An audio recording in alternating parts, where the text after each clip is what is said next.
Office of the Medical Examiner, Beatsville. Dr. Jack Hanman is speaking. How can I help you? Good evening, this is Kate Brooks. I'm not sure if you remember me. A few weeks ago, we talked about an article I'm working on. It's about your wife. I dropped by last Friday to speak to you, but you weren't working at the time. I asked the security guard to pass on a note for me. I would like us to discuss the topic of... I thought I had made it painfully obvious for the last time. No! Please don't call me again and stop inquiring about my wife. Damn journalists. They don't let me work. God damn it. I'm not in the best frame of mind to record a lecture for my students now. I'm feeling completely broken.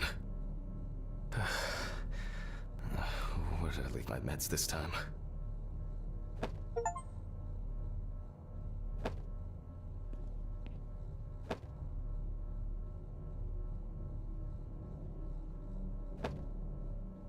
They definitely pay me too little for this. Stephen didn't clean up after himself again.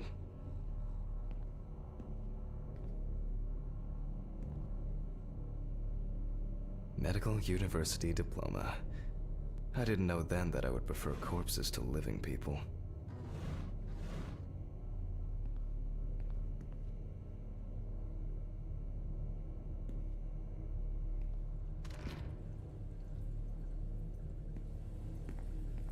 Okay, time to pull myself together.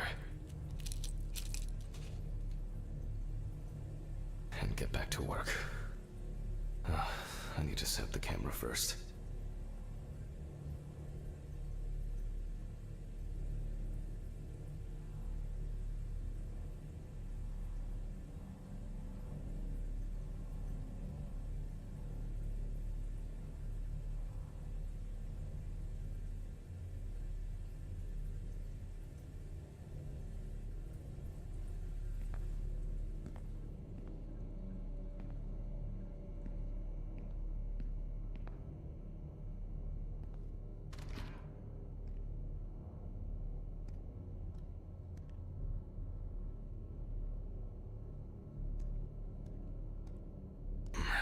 Now remember, Jack, don't forget, hit the record button this time.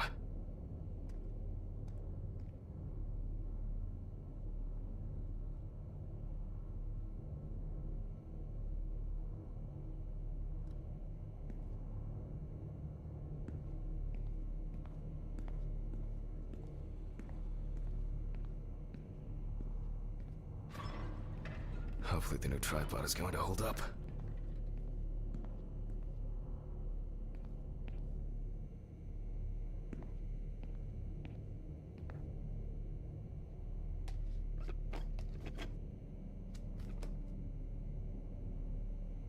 Now, I just have to get everything in frame.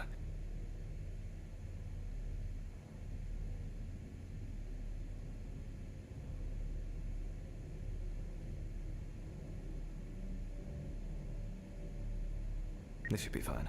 November 20th, 1991. Time, 8:43 p.m. Recording for medical students from the University of Missouri. This autopsy is conducted by Jack Hanman. Hello, everyone. Welcome to the autopsy room. Today, you will have the dubious pleasure of following a full autopsy, step by step. For those of you who have already performed your first autopsy, this will refresh your basic knowledge. In turn, for those whose knowledge is only theoretical, I advise not to watch this after a meal.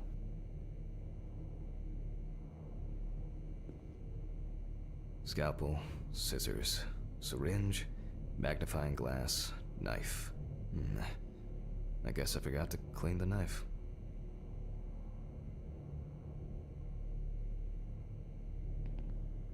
Scalpel, I guess I forgot to clean.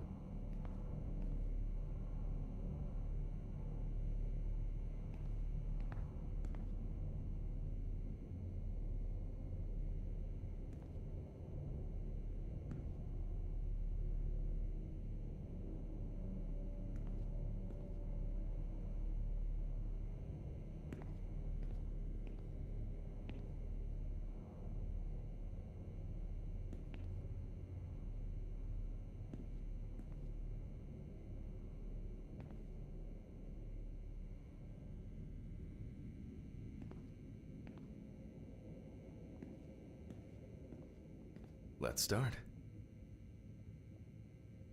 Always wear an apron, mask, and gloves. Goggles are a must when the job is splashy. And in case of sharp accidents, it's worth having disinfectants at hand. It's true that you won't get ptomaine poisoning straight away, but if your liver or kidney aren't doing well, you may end up with diarrhea.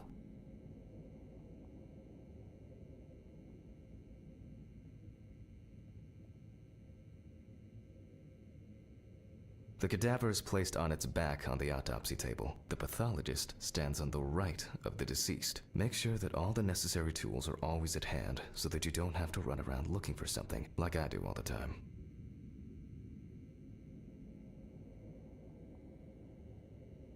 In the process of revealing and securing forensic evidence, it is difficult not to interfere with the original condition of the deceased. Written and photographic documentation plays a vital role throughout the entire examination process.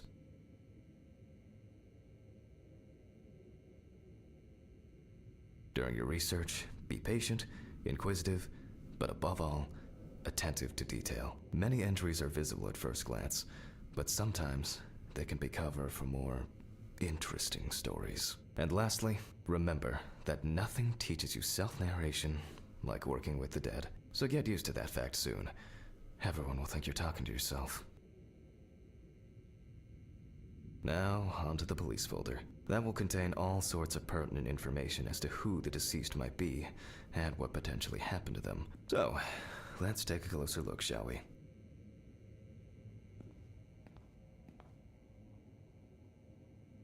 I wasn't sure it would amount to anything, but the World Wide Web has been a blessing for speeding up my work.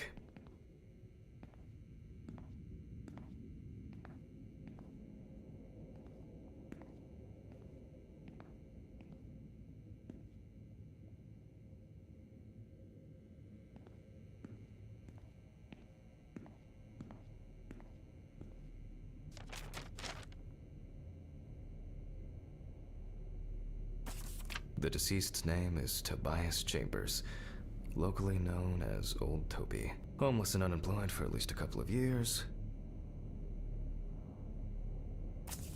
The deceased was found on the outskirts of a parking lot at a gas station, where he often begged and persistently offered drivers to wash their car windows. The body was noticed by a station employee during the morning shift. Initially, he thought that someone had thrown some boots and a coat in a nearby ditch. It took him a moment to recognize the pile of clothes as the body of a man. He worked most of his life at the local port dealing with unloaded cargo. He was fired for being drunk and starting fights. His son runs a hardware store on his own. His wife left him years ago. They both had no contact with the deceased. Signs of libation were found around the body. Empty bottles, traces of an inept attempt to start a fire, and a scattered makeshift blanket. That's it. It's worth remembering the context around the scene of a death. This allows you to better interpret any traces found on the body. I shouldn't start the procedure without gloves. Now it's our turn to take some pictures for our files. If I can just remember where I left the camera. It's in here somewhere.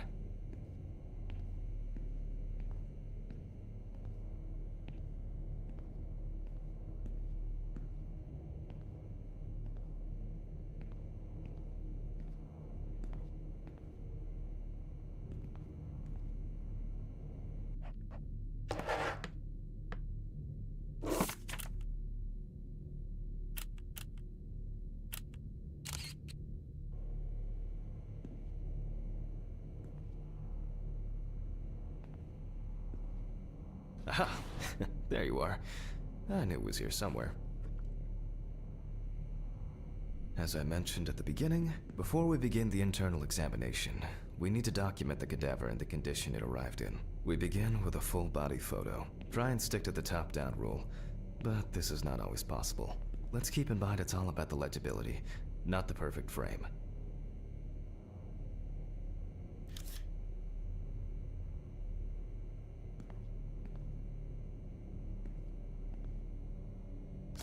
Voila, now we move on to the next step, looking for traces. Take your time.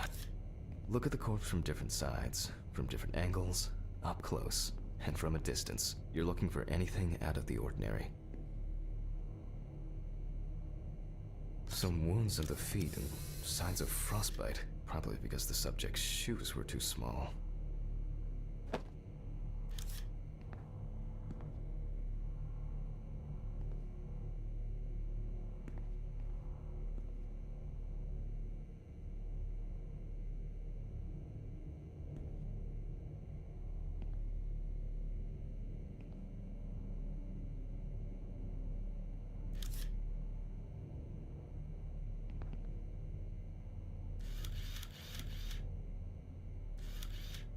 That's something interesting. It will be necessary to check whether this injury was severe enough to cause damage to the brain.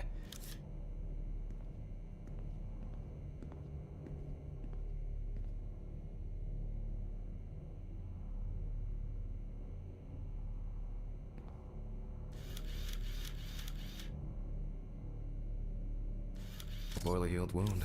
Looks old. I'll take a closer look later.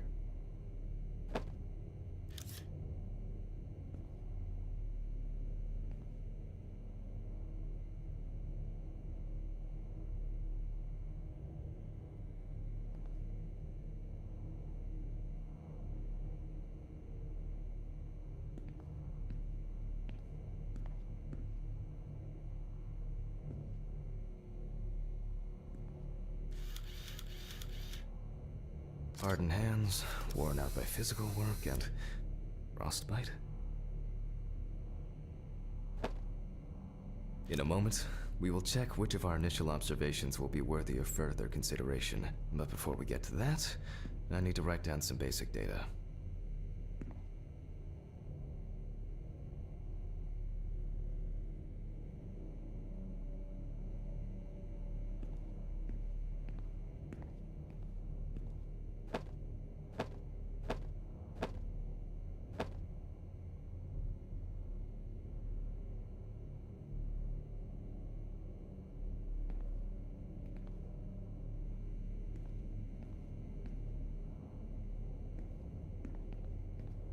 Personal information.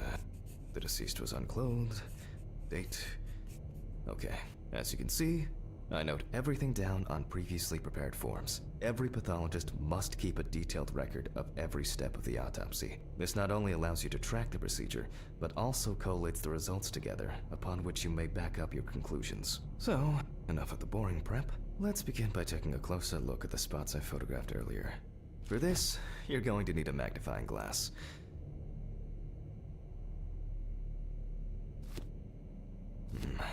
Which spot first? It looks like a burn mark. No doubt painful, but it's not pertinent for this case.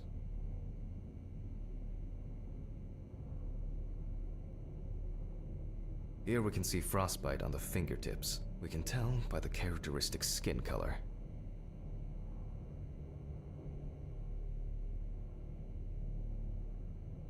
I can confirm the presence of ecchymosis on the deceased man's head. The appearance indicates the intravital nature of the wound. Add alcohol, which I can clearly smell, and this was an accident just waiting to happen.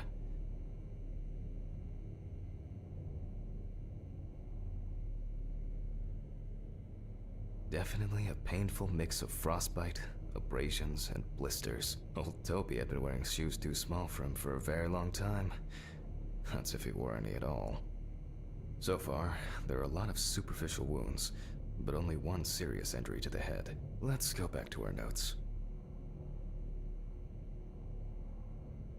First, I mark the location of the injuries and make notes for each one. The head wound. We're not in frost season yet, but high humidity, wind, and the inability to warm up can also be causes of frostbite. Even though this type of wound didn't contribute to the deceased's death, we're still required to record it. If Toby's body was cold for a prolonged period, the frostbite could have resulted from the body's defense reaction. The safety of the internal organs is more important than fingers, nose, or ears. As you can see, we don't have much to go on. Let's write down what preliminary causes of death we can think of. Various types of accidents are a common cause of death among the homeless and the elderly. Perhaps old Toby slipped and accidentally hit his head. Considering the conditions in which he slept, his body may have become hypothermic. This is of no interest to us. The nights have been particularly nasty lately. We will check if there are any signs of freezing internally. Since the deceased clearly smelled of alcohol, I'll add alcohol poisoning to our list.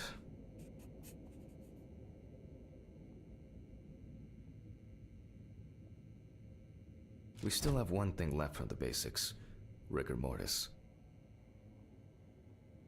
Well, we take our deceased by the hand, gradually we raise it,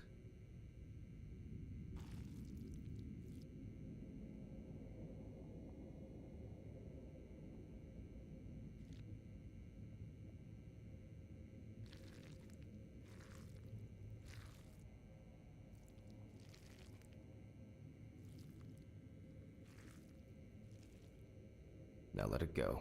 As you can see, the hand falls loose. What's the conclusion? Death must have occurred more than 72 hours ago. The police information appears correct.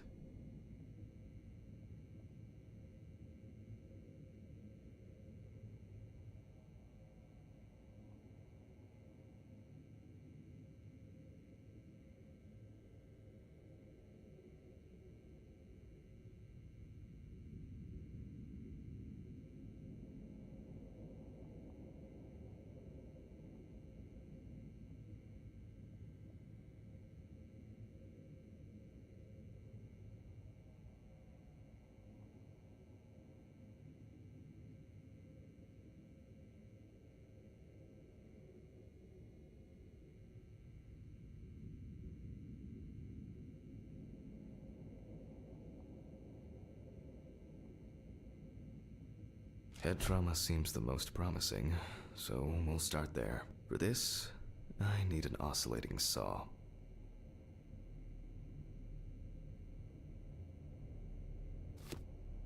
The cut is made from ear to ear.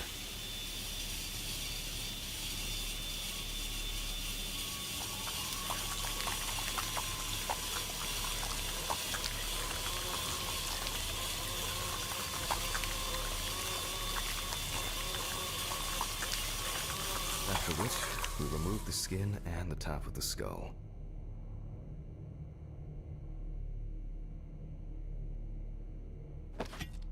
After the basic examination, we can see that the brain's cerebral gyri in both hemispheres are symmetric.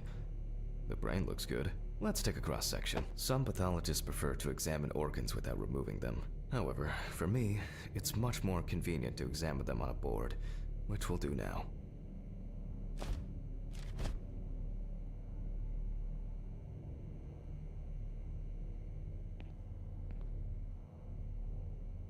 Holding a long, narrow blade knife in the dominant hand, we slowly cut the cranial nerves on both sides, all the time pulling the brain towards us.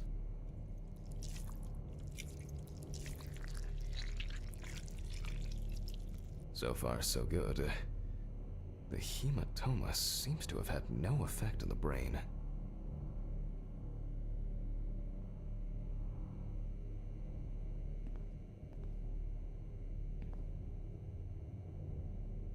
We can rule the fatal accident out as well.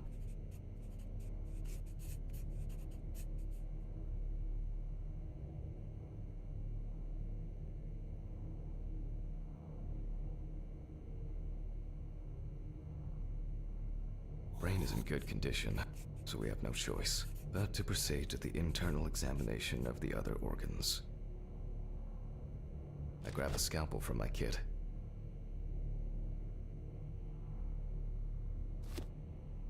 The incision should be in the shape of a letter Y. We use a deep cut to reach all the way to the ribs and to penetrate the abdominal wall.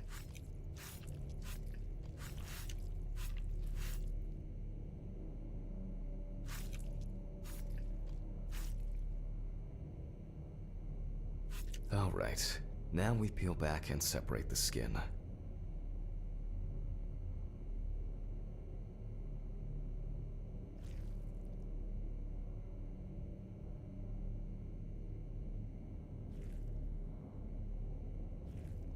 Now, we need to remove the ribs. We'll need the loppers for this.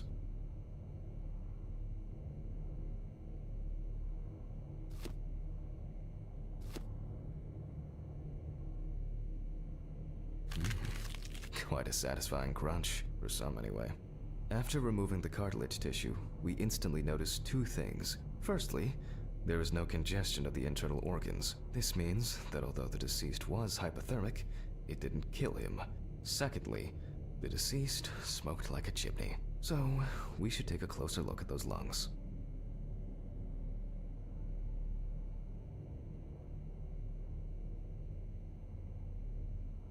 We can see widespread black and tarry deposits caused by smoking cigarettes. Despite the tragic condition of the lungs, they are not the cause of death. Alice smoked too. It didn't kill her, but...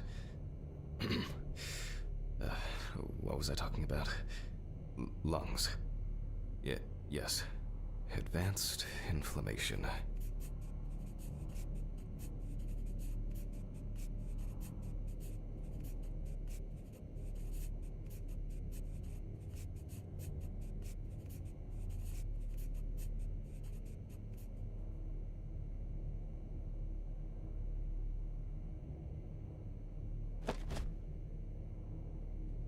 What now?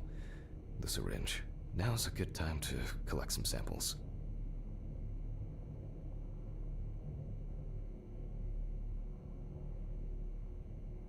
Specifically 3. From the eye, the heart, and the bladder. I'm interested to see the concentration of alcohol in the body. Vitreous humor analysis is very useful in indicating long-term alcohol abuse. 5 milliliters from the left ventricle should do it. Left on the bladder, we draw about 10 milliliters of fluid. Now we take our samples to the centrifuge. But before I do that, I need to find my notebook. My dyscalculia means that I always double-check the settings. Please excuse me while I run and fetch it.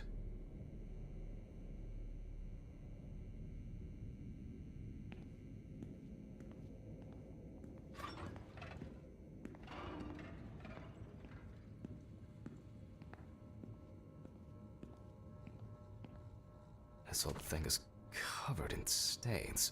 I should check this out under the microscope sometime.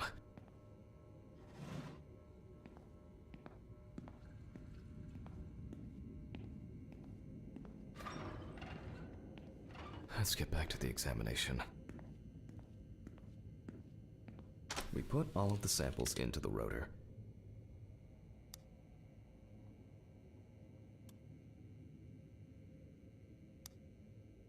Now, we set the appropriate time and speed.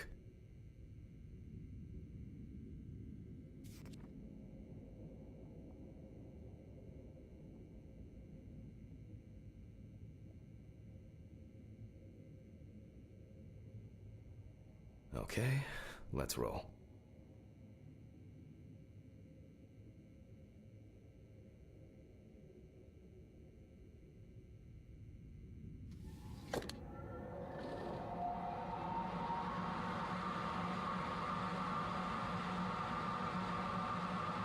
Oh shit, the fuses again.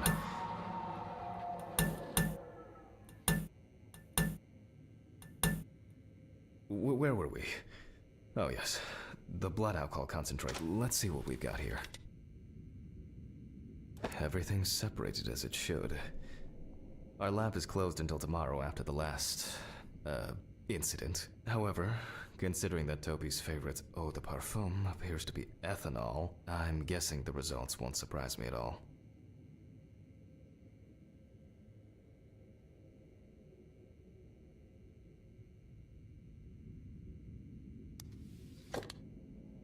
Let's go further. We will now focus on the cardiovascular system, specifically the heart. We remove the organ and examine it closely. We look for dark hypoxic areas, clots, or other elements that stand out as abnormal. At first glance, the heart looks fine. The pulmonary trunk and aorta seem to be in good condition. There are no pathological changes that would have contributed to Toby's death.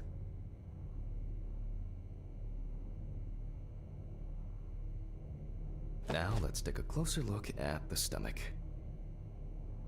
Size is normal, healthy, pink color, and as expected, the stomach has no major external damage. We must now cut it open and inspect inside. We will do it carefully so that its contents do not spill out. We open the stomach along the greater curvature, from the heart to the pyloric end. Oh, I already feel like there's something left inside.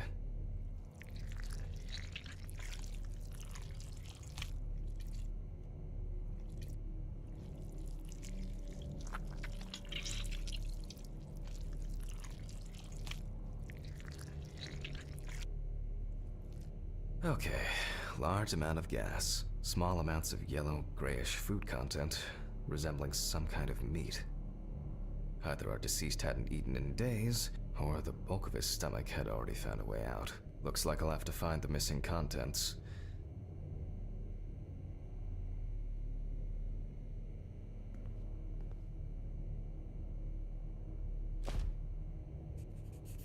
There are two ways here. One is obvious, and the other is... It couldn't have been suffocation, could it? I'll add this to the list and move on to the deceased's neck.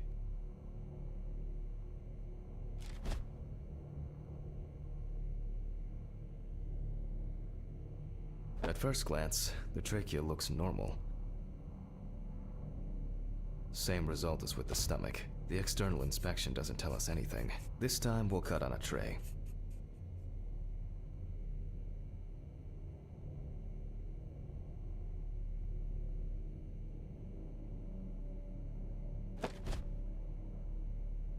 While cutting such a small organ as the trachea, we must make a precise incision. To be able to cut with the very tip of the blade, we must hold the scalpel as we would a pen.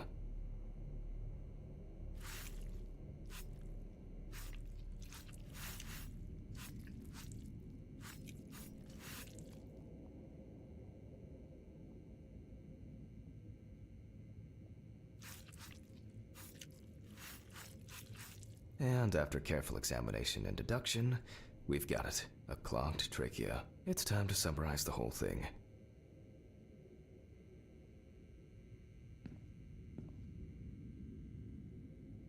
Based on the report and preliminary documentation, it's safe to assume that the deceased passed out after consumption of alcohol and then fell asleep on his back.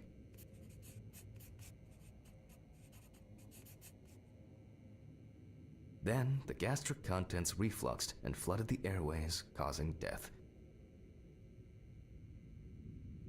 That's why we don't forget about the recovery position at dorm parties.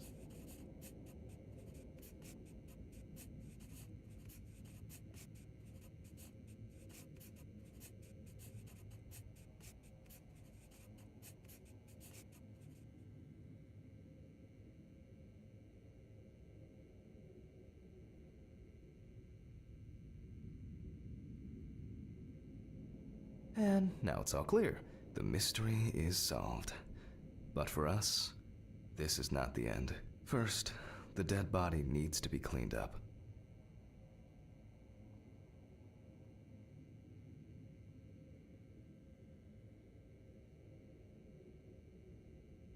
For this, we will need to close the body and grab the needle. First, we unroll the skin flaps. And then, we sew the deceased back up. I'm using the baseball stitch technique. This stitching method is very strong and quick to do.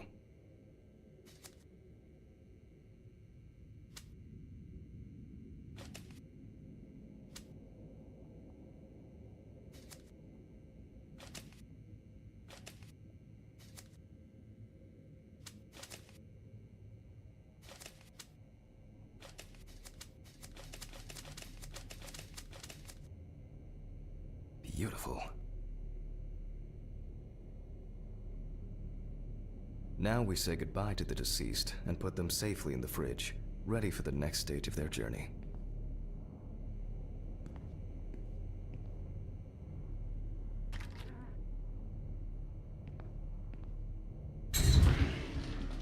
God, I'm tired. I'll drop these samples off at the lab on the way to the bar.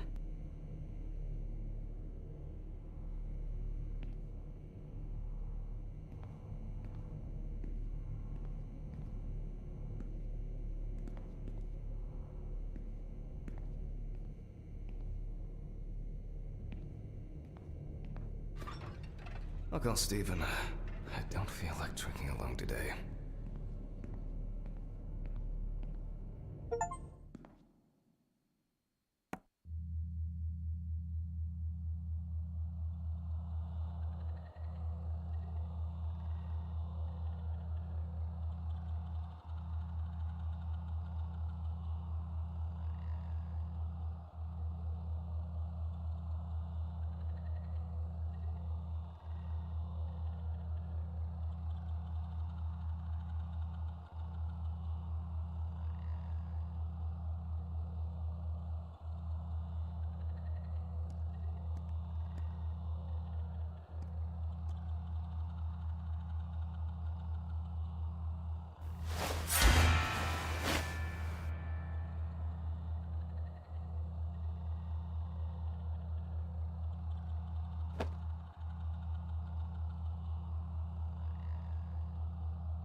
Forgive me.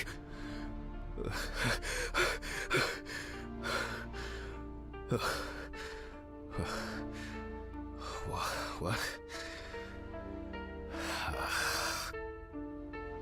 Ah, fuck. I should take my pills.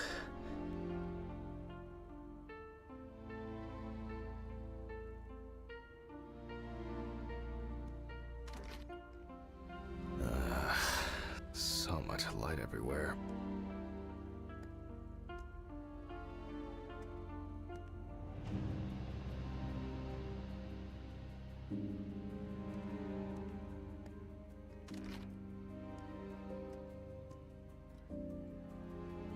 It's a shame this won't help with my hangover.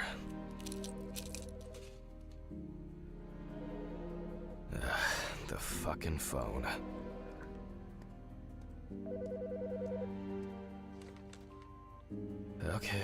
Okay. I know I'm late. I'll be there soon. It's not like the dead are impatient. Jack, no. Alice? Who is this? It's Charlotte Graves. Oh. God, I'm sorry. I didn't recognize you. I thought it was work calling. It's okay. I hate it when work calls me at home, too. How is everything? We haven't talked since... you know. Well, there are good days, and there are bad days. What can I say? At least I can hide away at work. Well, you always were the most comfortable in the dissecting room. Listen, I have an unusual request. Okay, how can I help? It's nothing serious. I just wanted to ask, do you have any pictures of Alice? Maybe one where the two of us are together?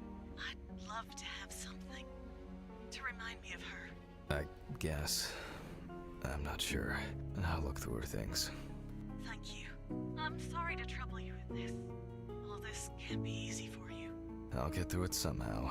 I've been meaning to sort through her stuff for a while. Have you asked Steven if he has anything?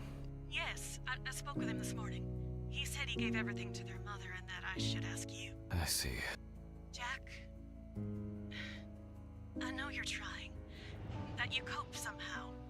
Steven's there for you. Although, well, we all know how he can be. But, I mean, if you wanted to reminisce about Alice, talk. I really should go now. I overslept, I'm late for work, and I still have some errands to run on the way. Oh. Okay, sure. Sorry to keep you. I'll look for something and send it over. Thanks for the call, and bye. Oh, do you have my address? Not on hand. You'd best remind me again. 292 Browning Lane, apartment 432, Johnson City, New York, 13790. Got it. Thanks. Thank you. It would mean a lot to me. Just miss her so much. Yeah, me too. And that's okay. Really, no problem. Thank you. Take care, Jack. You too, Charlotte. It was nice to hear you. Well, that was a bit unexpected. I should probably find something to send.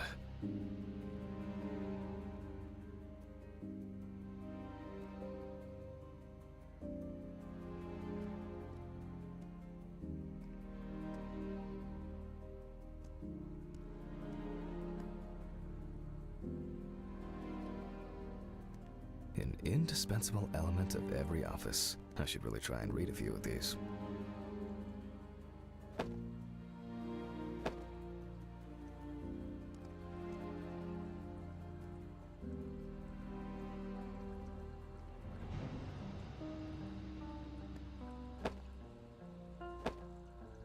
Some days, I just feel like setting fire to all this paperwork. I'm fed up with it.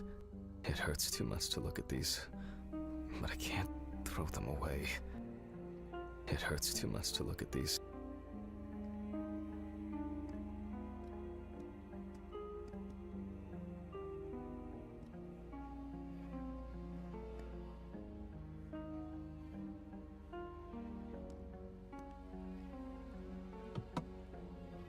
Alice and Charlotte in Amsterdam.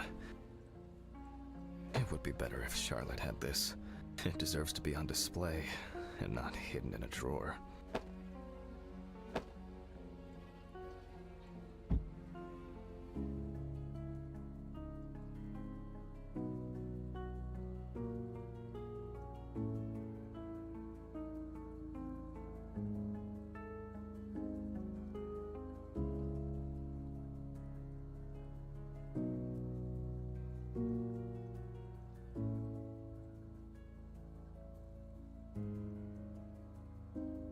It's been almost a year.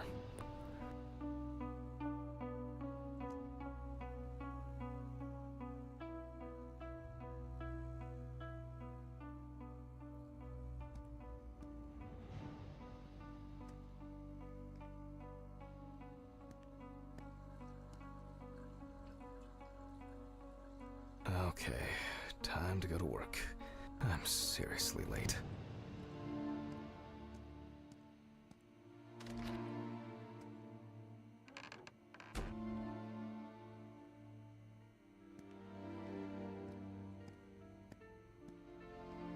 I should grab some coffee and aspirin on the way.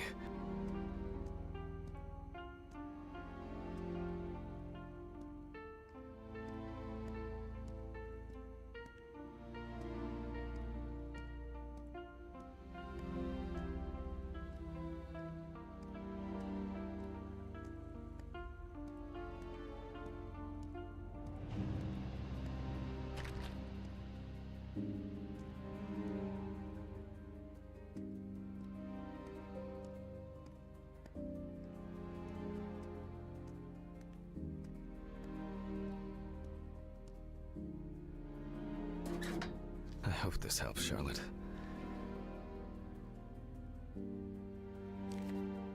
Okay, all done here. Time to go.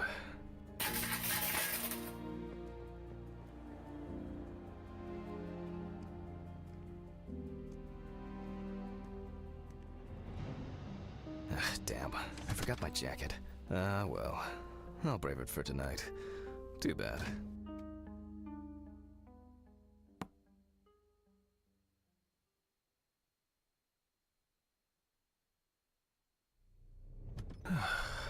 Nice and fresh. At least it's peaceful here.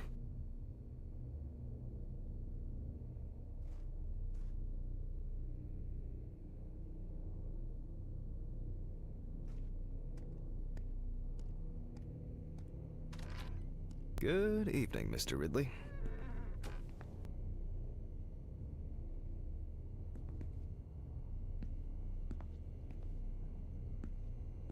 Has Steven delivered the body?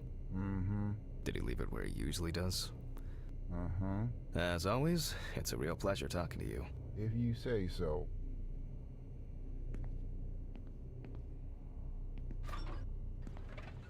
Some corpses have more personality than this guy.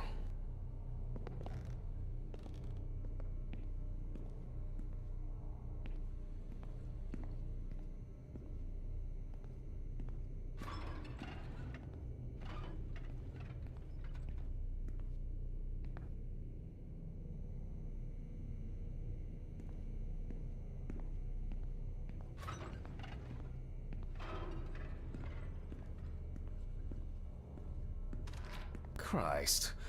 Who leaves the window open in the middle of November? So I'd better check the answering machine.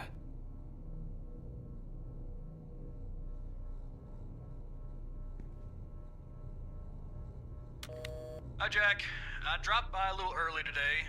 I left the body with Ridley in the corridor. He wasn't sitting in the locker then, so maybe he'll even throw him into the room. Well, how are you doing? I mean, it's your first birthday without her, and... This, I still have a hangover, and you know me, I run to the John like the neighbor's fucking dog. You know, today I slipped on his shit again. That fucking furball. He always has to shit next to my car. Anyway, I can't come over in the evening, but we'll catch up on the weekend, okay? Bye. I almost forgot. Charlotte called me this morning. She asked about you, so answer your calls, Jack. This time it's not a reprimand for being late. That's par for the course. I wonder when this clown will learn to look under birthday. I actually forgot it was today. Alice baked me muffins like these every birthday. Okay, joke's over. Apron, gloves, and get to work.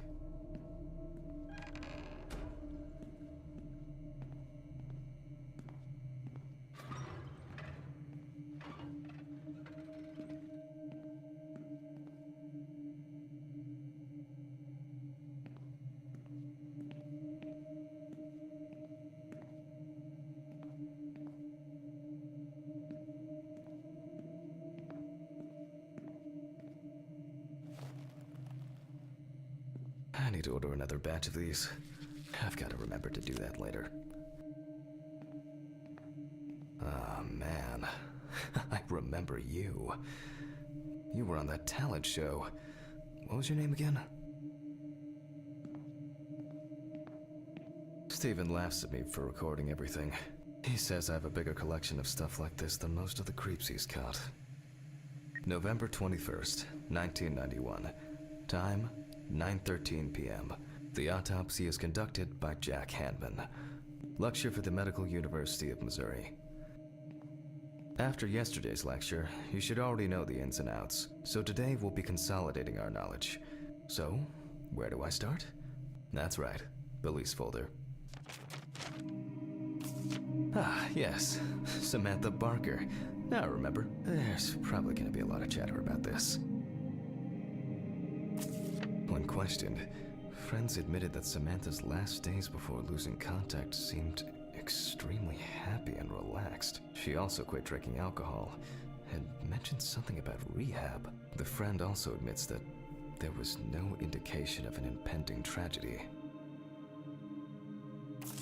Found in her own apartment by police patrol, officers were called by a concerned friend of the deceased, who had been unable to contact Barker for several days. After her first album became a commercial success, she was hit with a creative drought. She suffered panic attacks and severe sleep problems. Drugs and medication came into play.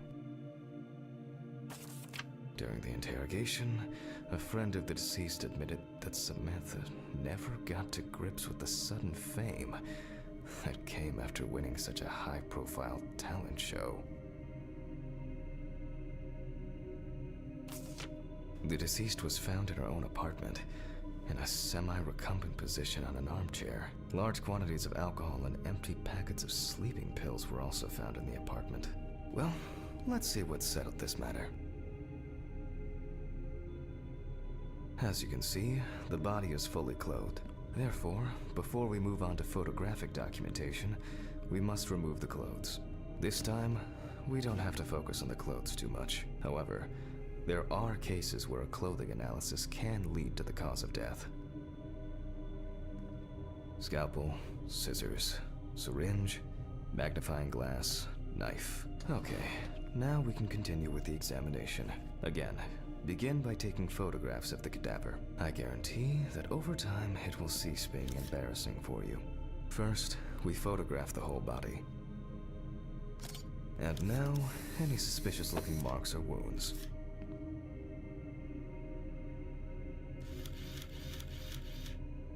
Interesting. Very uneven. We need to investigate this.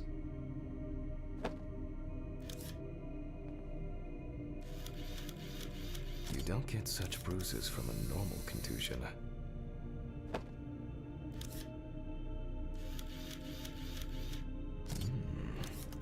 Yes, I've seen this many times.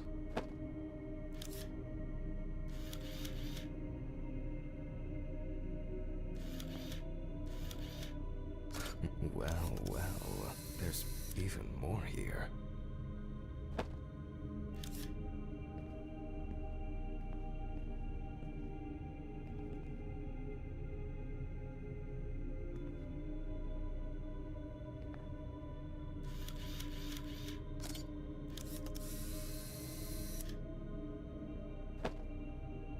A few we will need to look into here.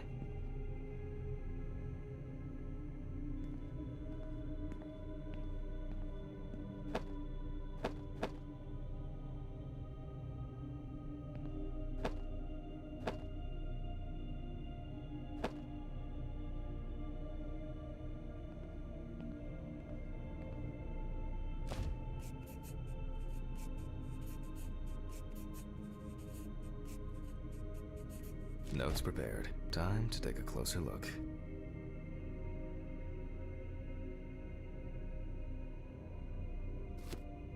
Some furrows have imprinted more strongly, others less, as if someone was, undecided.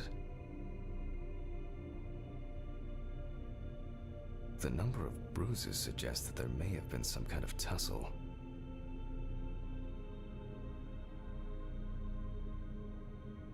Such bruises are caused by either a very heavy blow or by some internal issues. And here's something interesting. The skin of the deceased is covered with numerous blisters. Some of them are ruptured, others still contain fluid residue.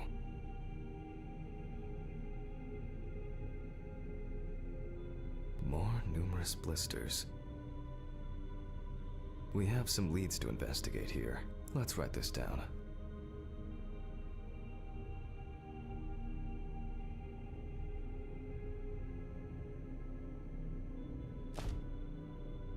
On the neck of the deceased, given the condition of the currently it's difficult to say whether the bruises were the result of a beating or whether it could be some kind of internal bleeding.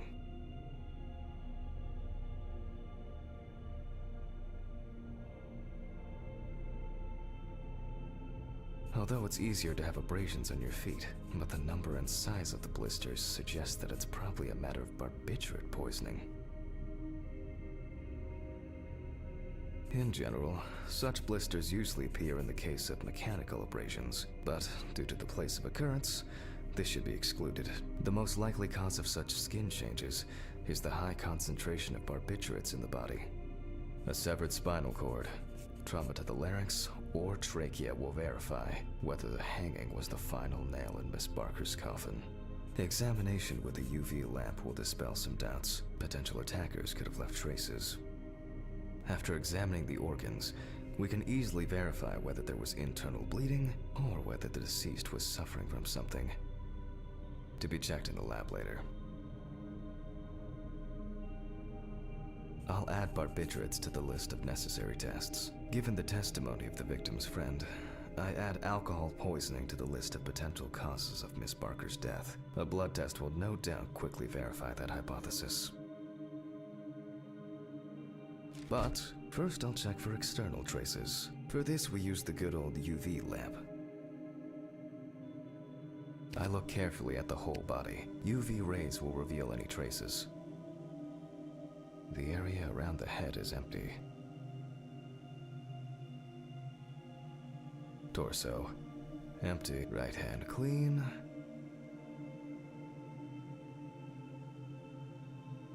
The left hand seems to be fine. No marks.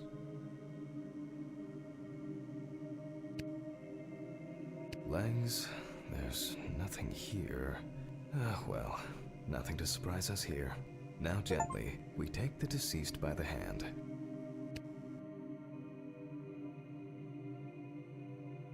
And we check for rigor mortis.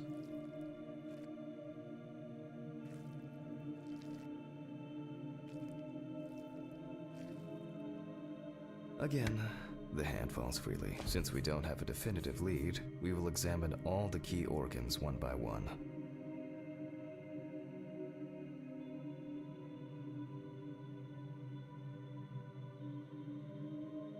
So, I'm starting the internal inspection.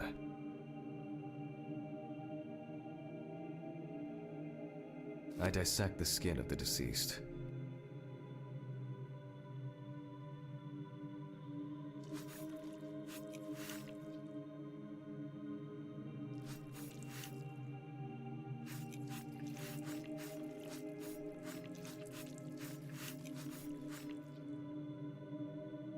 And I proceed to deflect the skin flaps.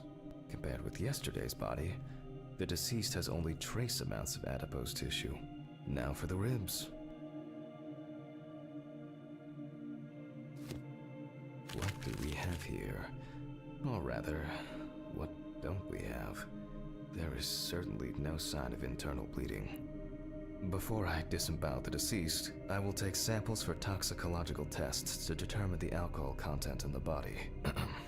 I just need my syringe. Just to be sure, I'm taking samples from 3 organs: the eyeball, the heart, and the bladder. Analysis will rule out, or confirm, alcohol poisoning as the cause of death.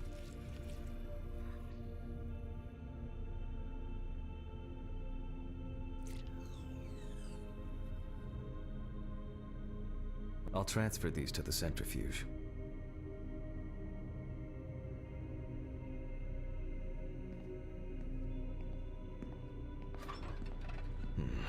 What was it? 15, 70, 10, 75? Numbers have never been my strong point. It's probably why I regularly forgot birthdays and anniversaries. I'm lucky Alice always forgave me.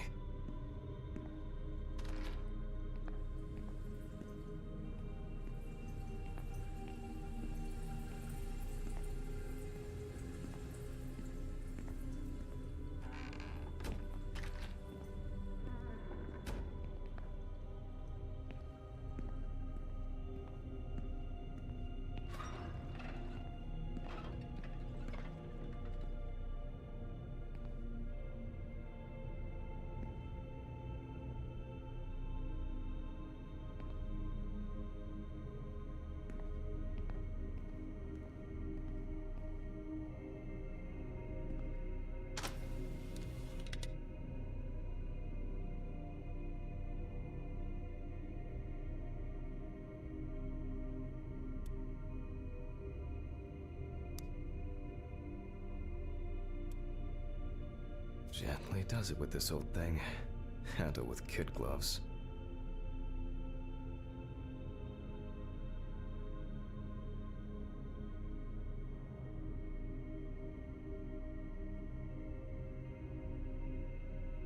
I'm starting the centrifuge. Let's see what results come out. The The laboratory is already open, so... Fucking hell! Ridley! Mr. Ridley! The fuses need resetting. Where is he? Fuck it. I'll do it myself.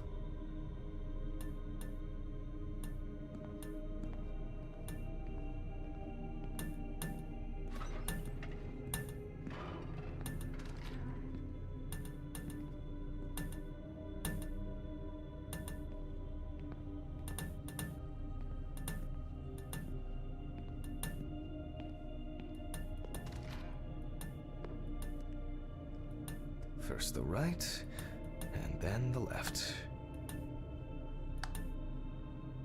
And voila.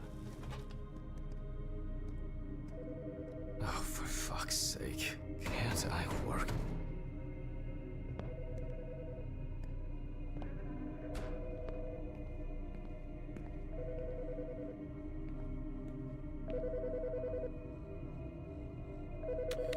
Jack Hanman speaking. Easy, why so rude? Steve? Sorry, man. This place is falling apart, and Ridley won't even lift a finger to help. You just can't work here. Did the centrifuge trip the fuses again? Yeah, eventually everything's gonna go up in smoke. Look on the bright side. It's a free cremation with your autopsy. Jesus, stop it. That shit pisses me off. Okay, sorry, Jack. Anyway, I'm calling to ask how the autopsy's going. Soon there'll be journalists sniffing around for info, so we'd best be ready. I'll whiz through this in a couple of hours. It doesn't look like a complicated case to me. More of a formality. The report will be available in the morning. Sounds great. Thanks. Phew! How's your head? Well, my head seems better than yours. On the way to work. Holy fuck! What? What's happening? Quiet! A 3-car police convoy was involved in an accident near Pete's Bay Bridge while transporting prisoners to Orleans Parish Prison. At the moment, we do not know the exact number of victims or whether any of the convicts escaped. However, the scale of the accident indicates a large number of victims, possibly even fatal ones. Police are on their way to investigate the incident and secure the area. We know that the injured prisoners are on death row. The police were to transport them to their execution, which was to take place tomorrow morning. Many of them are very dangerous criminals. We will report on the matter on an ongoing basis, so stay tuned with us. What? Steven, was Red Pete one of the passengers? He was, wasn't he? What if he survived? Jack, I have to go. They want me on site. What if he survived? I gotta go. Talk to you later, okay? Fuck. Calm down, Jack. Pills. I need my pills. You heard him, Jack. Syria, yes. Nothing's going to happen.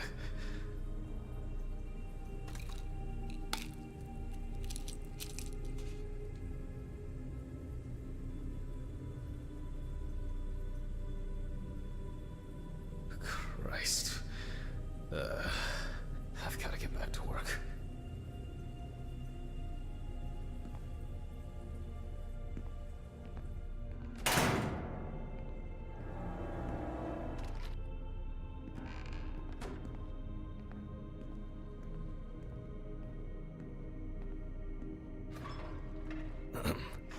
Technical break.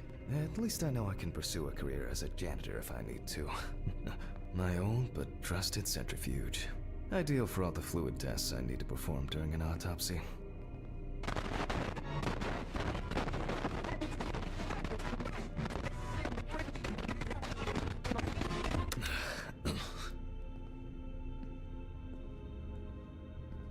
Alright, let's see if we were able to get anything out of this piece of crap. And miraculously, yes, the samples did spin. I'll transfer them to the chromograph in the lab.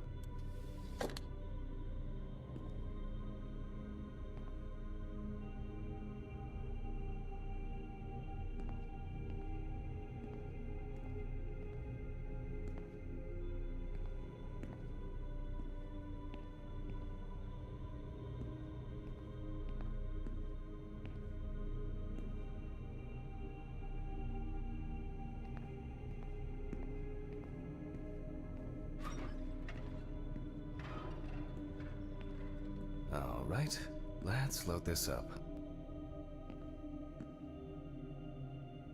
I placed the test tubes in the rack.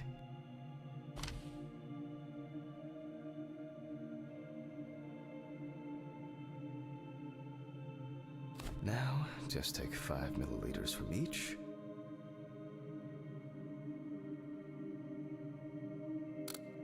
Precisely.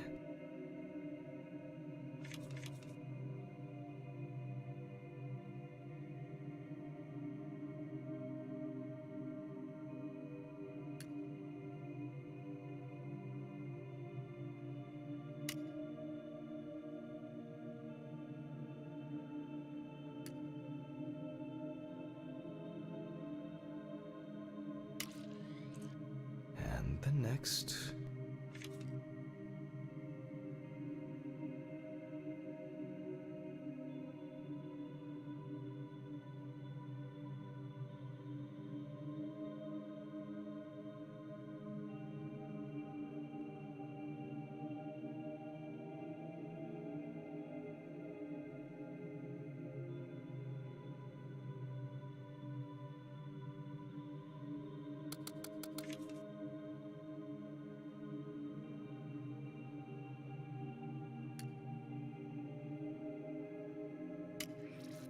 Five more.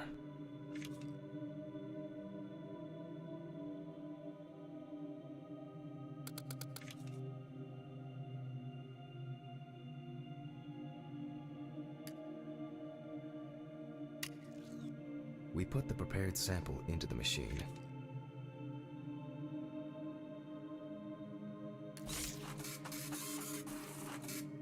Let's see what we have here. The results indicate that the deceased did consume alcohol shortly before her death. However, this is not an amount that could cause poisoning leading to death, just slight inebriation. I can return to the body and continue the rest of the examination.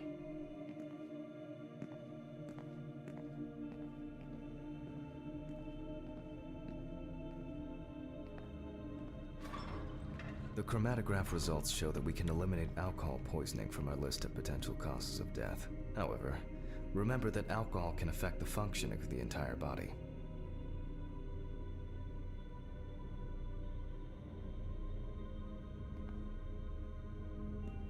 It disturbs the heart rhythm, accelerating its rate, and dilutes the blood, which may result in more severe bleeding in the event of an accident. Also remember that alcohol affects the metabolism of drugs in the liver, which I'll now look at in more detail. First, I'll pick up the syringe again. I'll take samples from the liver and the heart to test the concentration of barbiturates in the body.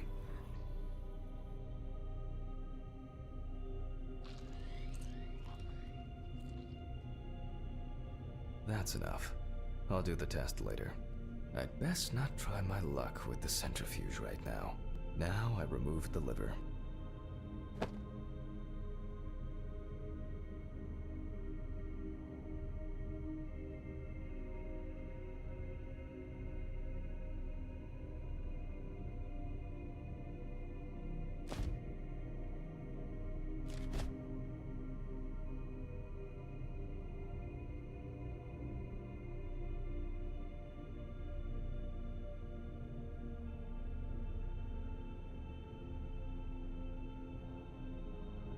Lesions.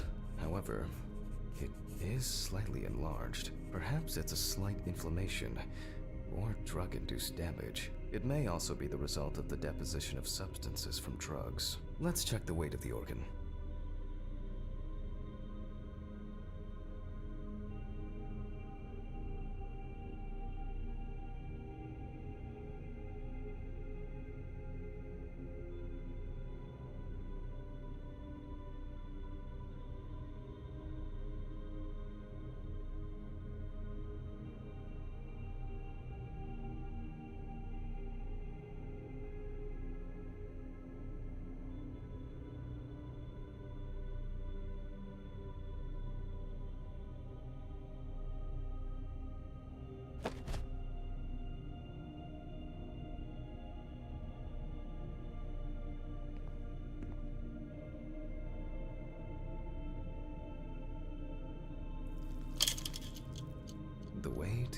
is 1,300 grams.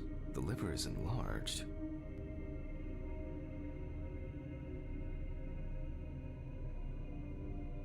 I'll move on to a cross-sectional study. Perhaps the enlargement is the result of early cancerous changes. The blade glides through smoothly. I don't feel like I'm encountering any changes with an unusual structure.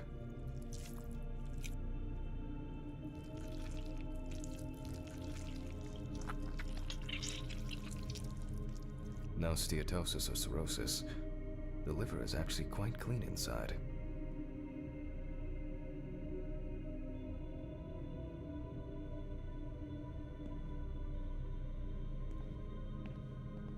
The liver is basically healthy. We already know that the deceased didn't abuse alcohol. The question is, what about drugs or other substances?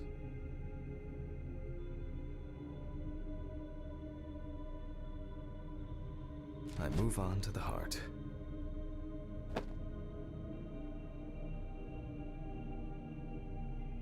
Oh. At a glance, we can see signs of a heart attack. The deceased is definitely too young to have a heart attack due to natural causes.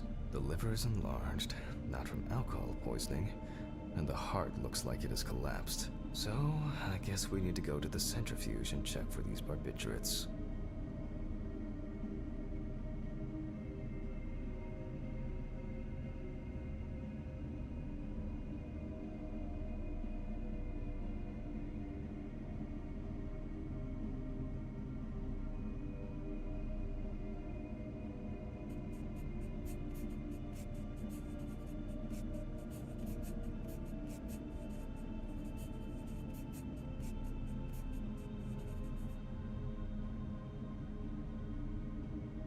I wonder how she was able to get hold of these drugs. The last time I saw this kind of poisoning was a few years ago. He was a middle-aged guy. He took his medication and forgot about it. So he took another pill. He forgot again and took another one. And another one. Until he took the last one. That's why it's better to have amnesic drugs in boxes labeled with the days of the week. This sort of thing rarely happens anymore. Doctors tend to prescribe benzodiazepines. They are safer, but still shouldn't be combined with alcohol.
We close the centrifuge and pray that it doesn't trip anything again.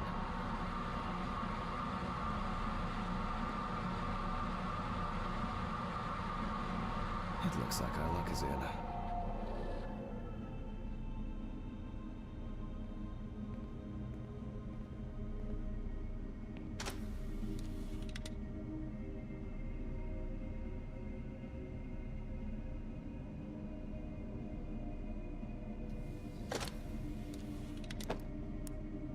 We can take the samples to the lab now.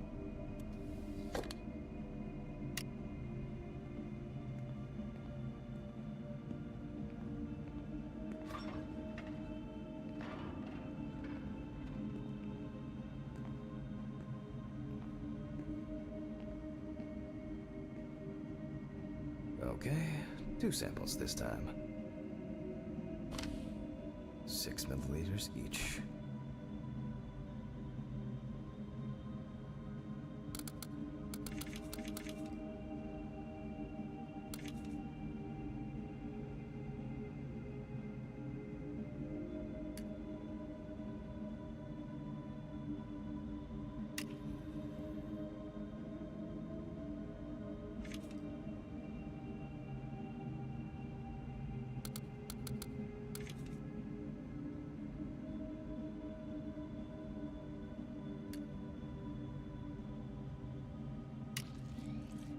Well, let's see how much of it we find.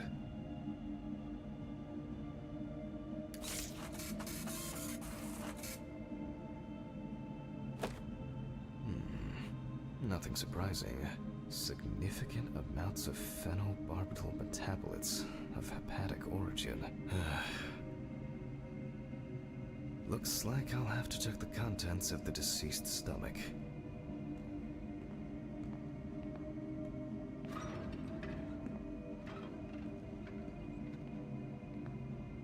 The tests showed that the collected blood contained enough barbiturates to cause cardiopulmonary collapse. The question now is whether it was an accident or a deliberate act. I'm proceeding to examine the stomach. Before extraction, I ligate the entire organ to prevent its contents from spilling out. Okay, I'm now cutting out the organ, which will move to the board for dissection.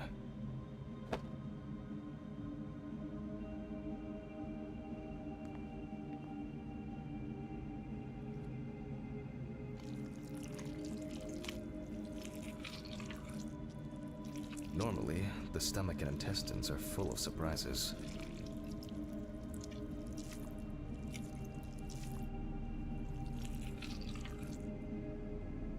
But not this time. We see remnants of undigested food and a dense mass of pills.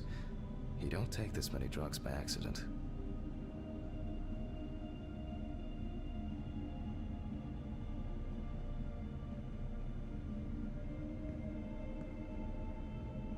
Length and width normal. No obvious pathological changes. Undigested drugs found in the stomach of the deceased. The direct cause of death was probably an overdose. I'll check the rest of the organs, and then the nervous system. Lungs are normal, no lesions. The victim was probably a smoker, but was unlikely to be in any serious danger. The deceased's trachea is normal. Complete patency. No food or fluid. The deceased's intestine is normal. No clear pathological changes. Abdominal cavity checked off. We can check the brain.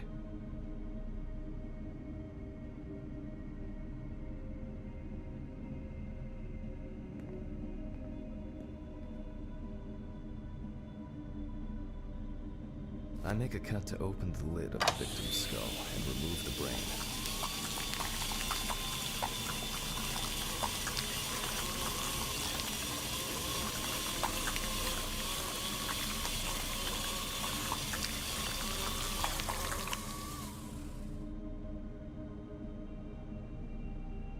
Brain is normal.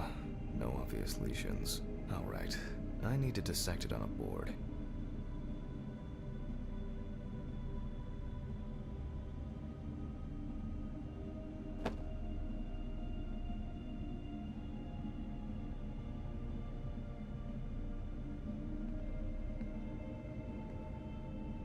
Using a knife, I carefully cut through the brain tissue.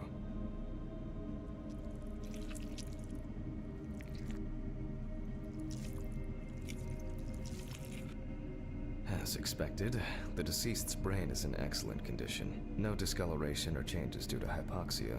There is still the matter of the marks on the neck. They look superficial, but who knows? Maybe the spinal cord has been severed. I need goggles and a saber saw. I think the goggles were in the desk drawer. Alice.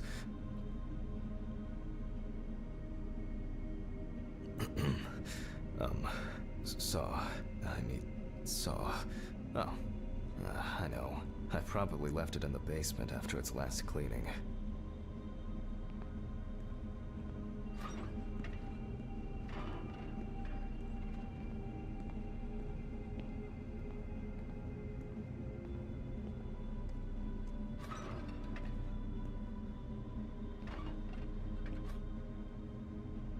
Mr. Ridley, I need a key to the basement. It's in the social room. Why is the key lying at the... never mind. Thank you. Hey, Hammond. Did you hear about the convoy? Well, maybe you'll get a chance to relive your glory days and catch Red Beat again, huh? Let's hope there won't be a need for that.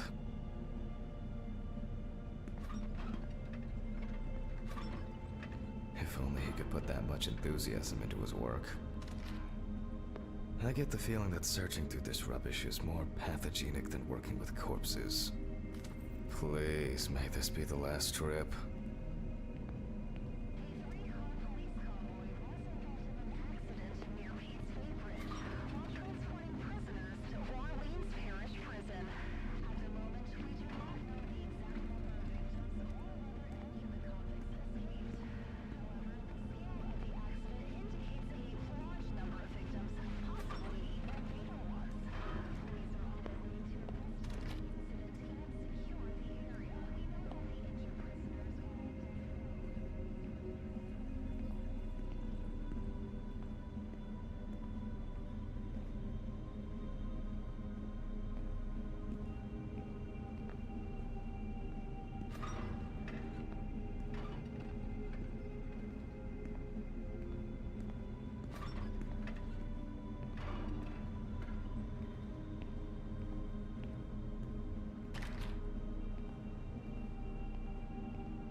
Why did the prison convoy have to get into an accident?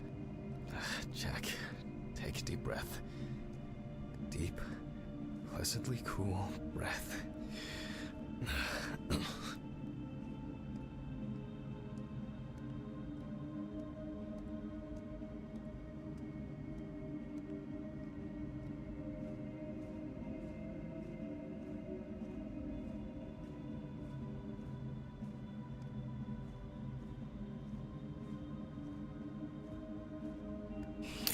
Finished with the autopsy. Then you can go home and rest. I'll check. Fuck! It's jammed! Doesn't anyone do maintenance around here? Damn hatch. Damn Red Pete. I ever again. If only.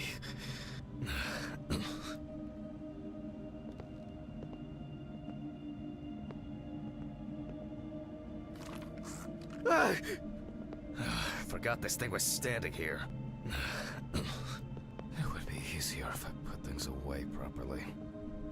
Damn student lectures and their fucking props.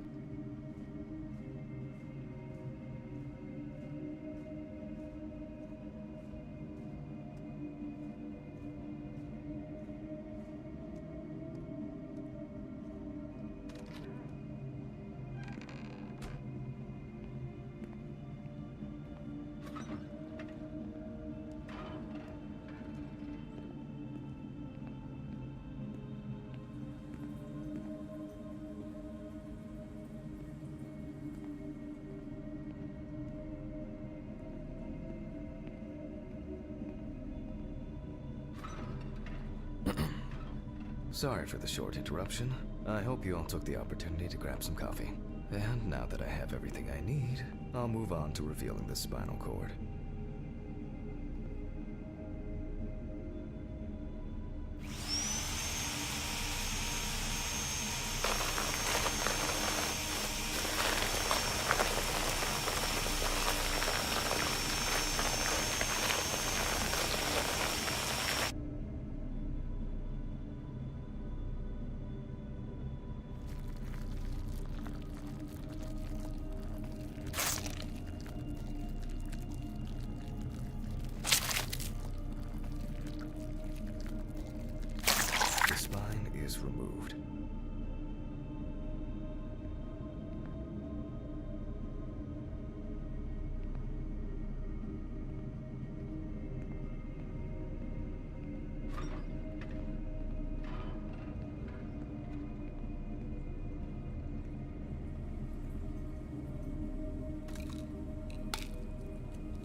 can see that the spinal cord was not severed. This shows that apart from the marks around the neck, hanging didn't negatively affect the condition of the deceased. Ladies and gentlemen, almost over. Now, to sum up and tidy away the body. The direct cause of Samantha Barker's death was a heart attack resulting from an overdose of barbiturates. Traces found on the body suggest that the overdose was a deliberate act, following a failed attempt to hang herself. The autopsy found no evidence or genetic materials indicating that death could have been the result of an attack. Third-party involvement must be excluded.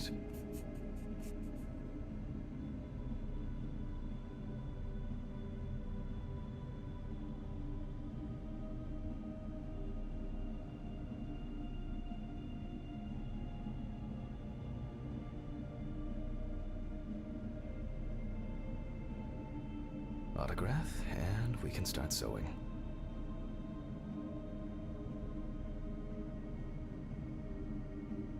In the 1950s and 1960s, the use of barbiturates for suicide was actually quite common.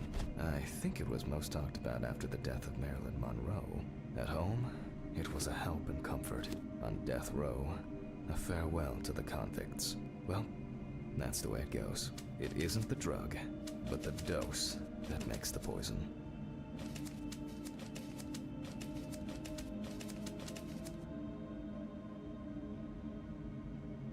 Well, we're done for today. Thank you for your attention.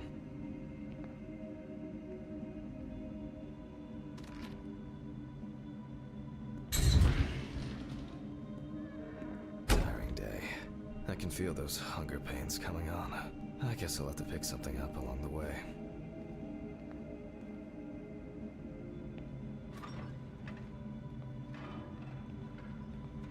A nightcap will do me good.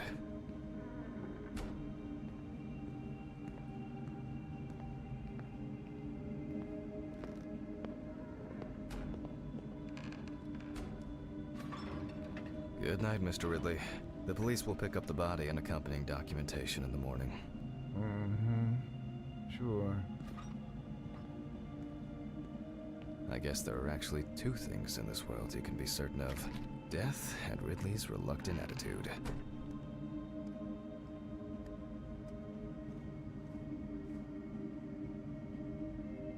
Alright, maybe three things. My whiskey on the rocks when I get home.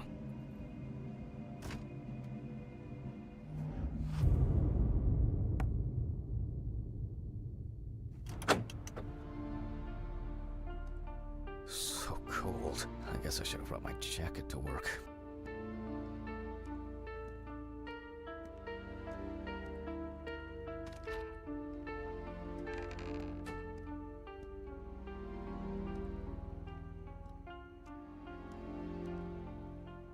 This block can be quite intimidating when it's so quiet.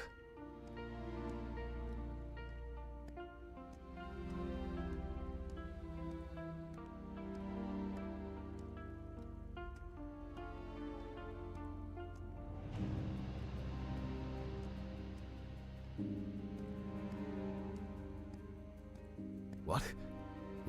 What? What the fuck? But I locked it. I'm sure of it.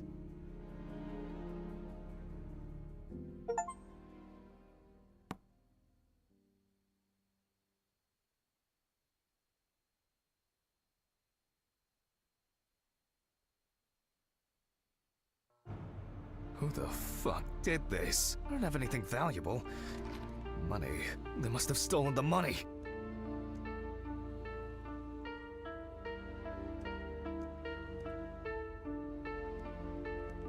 Oh, God. Oh, God. What am I supposed to do now?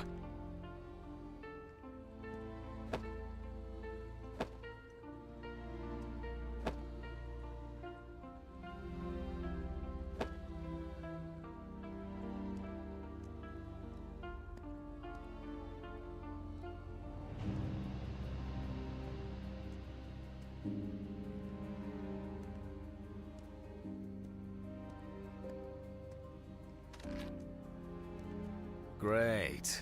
That's all I need. Fuck! What if it was Red Pete? Where? I need my pills. I can't get my thoughts together. Christ, why did the neighbors not report anything? I'm calling Stephen.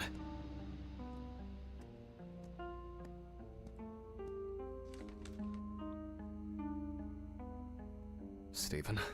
Now, Jack, I told you, I'm going for a drink with you for another night in a row. That's not why I'm ringing. Although I could do with one.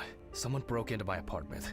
What? Did anyone see anything? Have you called the police yet? No, I don't think so. Anyway, no one contacted me. As for the police, I'm calling right now, officer. All right. Do you want me to head around? Look for any trace evidence? I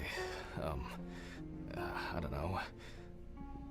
No, I guess not. Honestly, I don't have the strength to deal with it right now. I just want to lie down. Are you sure? Because it's no trouble at all. I think so. I'm sorry. I just wanted to calm down a bit. I don't know. That's probably some stupid joke. Only money was stolen. Money? From Alice's box? Oh, fuck. Listen, I can come over. I have the key. I'll drop by, do what I need to do, and you go get some sleep. No, don't trouble yourself. Lately, I've been just so tired and distracted. I don't know. Maybe I forgot to close the apartment door on my way to work. If anything else is missing, I'll let you know and call the police. All right. Just make sure you close it tonight. If you see anything weird tomorrow, let me know. Whoever did this may be watching you. I don't think anyone is dumb enough to come back. You're probably right. Take care, Jack. If you need anything, call me. I promise I will. Thanks, Stephen. Sorry to bother you again. I've just been all over the place lately. It's not a problem. Good night, Jack. Good night. I guess I should clean this shit up. Where to start? I'm glad this didn't break.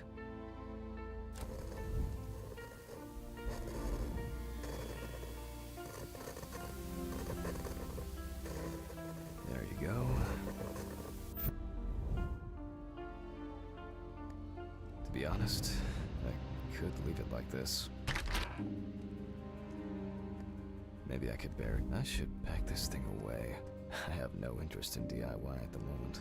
Now I'm sure Alice's family should really have some of these. That's enough for now. What a mess. Now if only I could blame this on the burglars.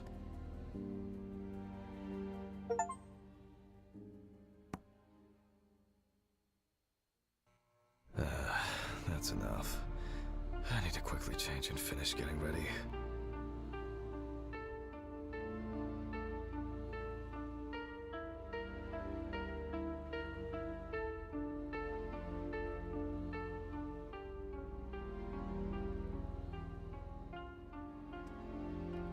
I'm gonna be late for work again. Got my keys, got my files. Check. Oh yeah, I should take my pills.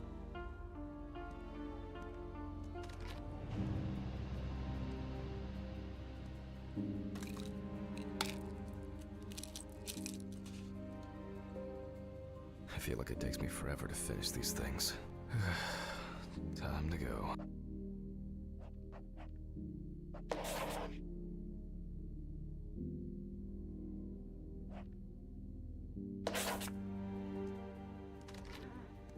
Remember to close the door properly, Jack. I'll ask the neighbors tomorrow if they saw anything suspicious.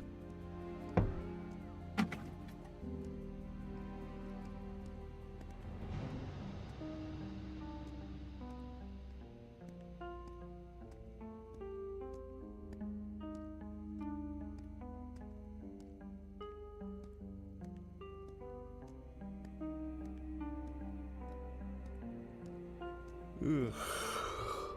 I wonder if Ridley fixed the coffee machine.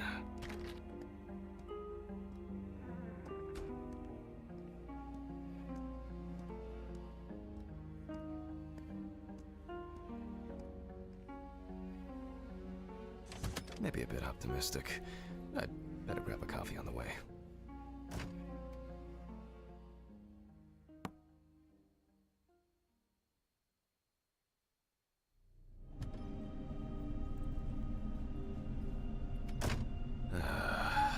I'm exhausted. I wonder who Stephen brought in today.